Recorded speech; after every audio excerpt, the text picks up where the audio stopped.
representative, and Mr. Majors, you're here as a Libertarian candidate.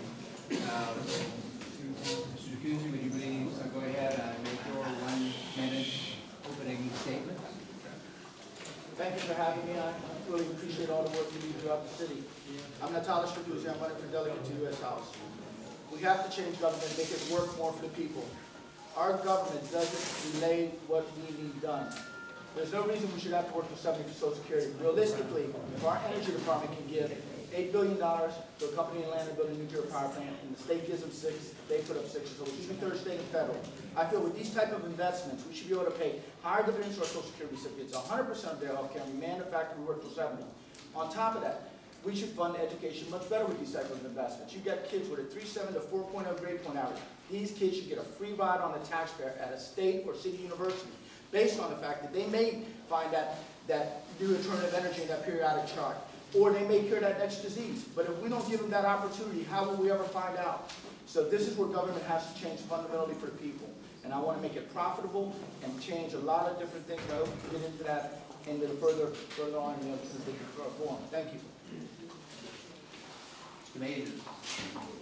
Bruce Majors, I'm a Libertarian candidate for Congress. I've lived in D.C. since 1980 and watched many parts of it become much wealthier and pricier as the federal government expanded, and many lawyers and lobbyists moved into D.C., displacing the less well-off original residents because the rent is now just too damn high.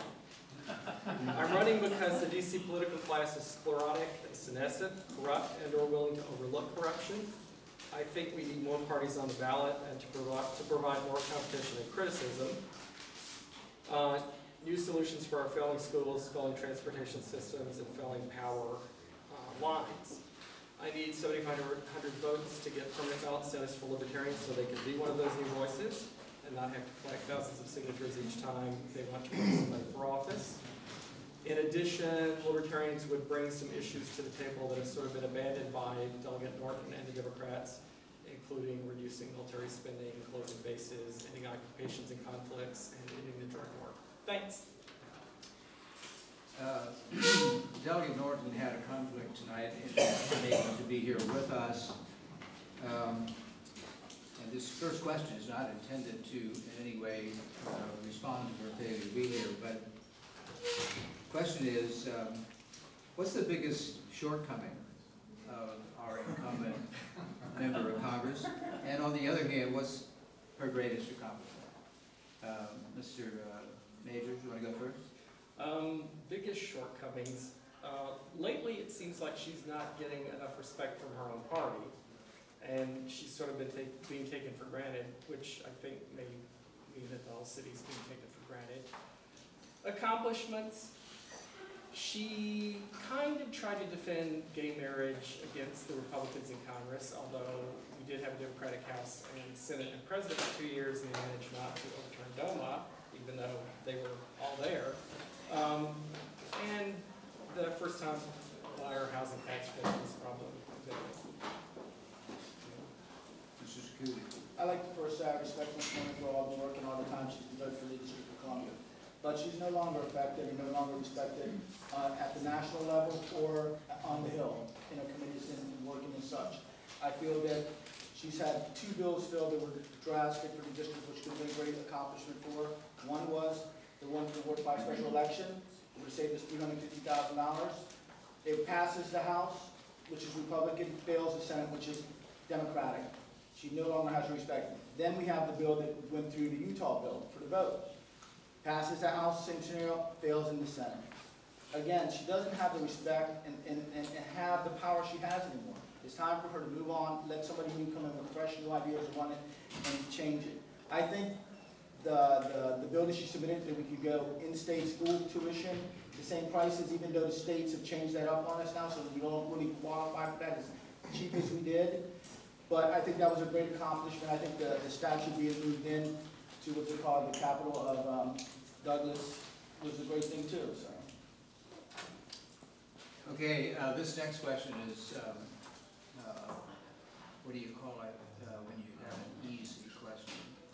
And so we have no Democratic candidate present, so it should be relatively straightforward. answers. What is the biggest shortcoming of DC Democrats in representing DC? Mrs. Sircusi? Well, I actually put out an email about this, because DC is a very democratic city, and after the primaries, there's no really forums that happen, maybe one or two if possible. And I sent out an email to like 30 different organizations stating that fact that, you know, in other states, everybody's getting to know their candidates. But in the district, we don't have those same type of scenarios because it's so overwhelming. So based on that fact, I think that, you know, that it's time that people start to look at other parties. And look, the Statehood Green Party has history in D.C. Hilda Mason, the longest elected official on the D.C. City Council. So we can make history again. Because if I win this election, it's going to be the first time a third party wins a congressional seat in the history of the United States. And there is no bigger history we can make. And D.C. always makes history in elections. And I feel that we can make history again, because D.C. is the type of city, either they like you or they hate you. If they hate you, they're going to shun you. We don't have too many two-faced people in the city. And that's what makes D.C. special and makes it what it is, because it is our nation's capital, and it will become our 51st state if I get elected. Thank you.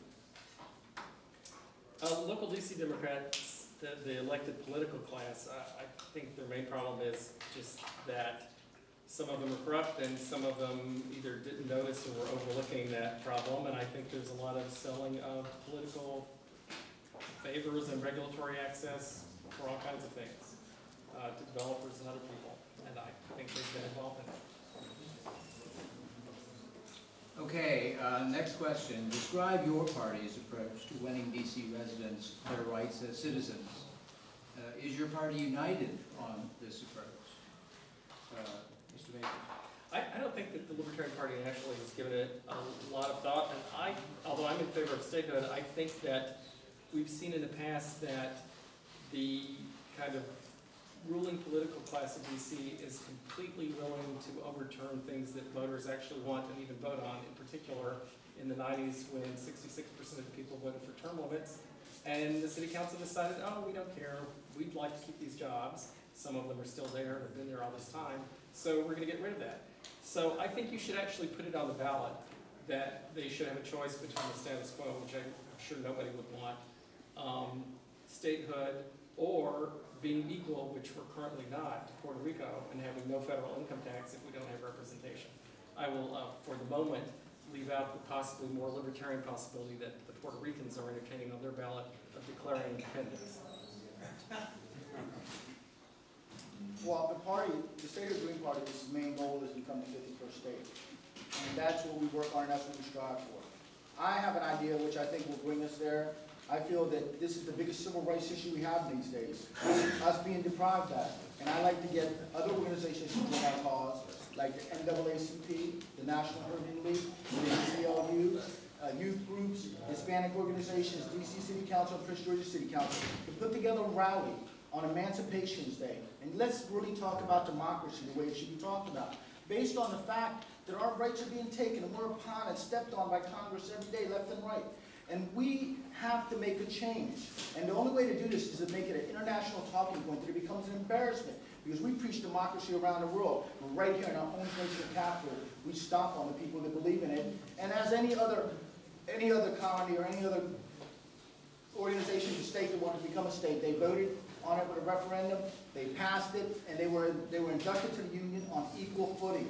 And that's what we need to start striving for and pushing for. Okay, final question. I'm sure you won't like the sound of this question, but I'm going to say it anyway. Realistically, your chances of unseating the incumbent are exceedingly small. What do you hope to accomplish with your candidacy, assuming you accept that proposition? Yes, go ahead. Myself, I feel I can win it. If the media would listen and really analyze what I say, it could happen. The people believe in everything I write and everything I want to change. Now, what I intend to do if I get elected, first of all, is hire an economist, a financial analyst, and a constitutional law attorney on staff. By doing so, I'll get assigned to my committees. But when I'm not working on those committees, we're going to be dissecting those bills and exposing which congressmen and which senators give up their votes for earmarks. Because I'm sorry, lobbyists are here to stay, but we can get rid of politicians that don't do the people's work. And this is a unique way because they don't need us. They don't need us on Capitol Hill. So this is a way of exposing who they are and what they are and making real change. Because we can publish this data before the elections in their state and let candidates what's really going on and with their elected officials. Because again, they're there to serve us, the people, not corporate America. And when we bailed out the banks, we bailed out the 1%, because they're the only ones that got $250,000 in the bank or more to worry about. Working class Americans' investments are in our home, 401k, or Social Security. Mr. Majors? Well, my campaign advisors, the 2 or 3 of them I have, insist that I must always say that I'm actually running to win. And so I'll say that, and then I'll say that, of course, I'm really running to get permanent ballot status for a new party, which takes getting 7,500 votes. But Lino and I and all the other independent parties do have something we can count on, which is it's looking like we just stay here. Eventually, the current ruling political class of DC will all be indicted, and we'll just be elected sort of by default. That's all I have. Okay, that concludes our interview for the delegate position. Let's have a round of applause for